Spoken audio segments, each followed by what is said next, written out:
ત્યારે આગામી સમયમાં પણ અકળાવનારી ગરમી માટે તૈયાર રહેજો। હવામાન નિષ્ણાંત અંબાલાલ પટેલે કરી છે કાળઝાળ ગરમીની આગાહી।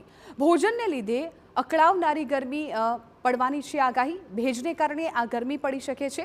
જૂન માસમાં પણ કાળઝાળ ગરમી પડવાની શક્યતા। મહત્તમ તાપમાન 40 ડિગ્રીની આસપાસ નોંધાય તેવી પણ આગાહી વ્યક્ત કરવામાં આવી છે।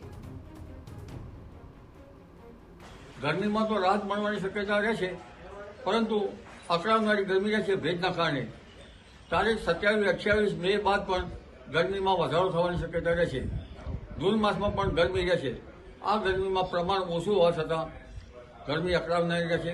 કોઈ ભાગમાં 41 ડિગ્રી મહત્તમ ઊંચા તાપમાન, કોઈ ભાગમાં 42, મહીસાગરના ભાગોમાં ક્યાંક 42થી વધારે પણ થઈ શકે। ગુજરાતવાસીઓ ભારે વરસાદ માટે થઈ જજો તૈયાર। હવામાન નિષ્ણાંત અંબાલાલ પટેલની કડાકા ભડાકાવાળી છે આગાહી। બંગાળના ઉપસાગરમાં તોફાન સર્જાવાની છે શક્યતા। અરબ સાગરમાં પણ 28 મેથી 3 જૂન સુધી બની શકે છે સિસ્ટમ। 7 જૂન સુધીમાં રોહિણી નક્ષત્રનો વરસાદ થવાની છે શક્યતા। 8 થી 15 જૂન સુધીમાં ચોમાસાની રાજ્યમાં થઈ શકે છે શરૂઆત।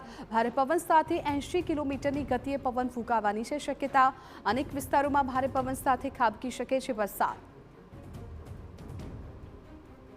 છતાં અલ નીનોની અસરના કારણે અણધારા ફેરફારો ભારતના ચોમાસા ઉપર પણ થઈ શકે।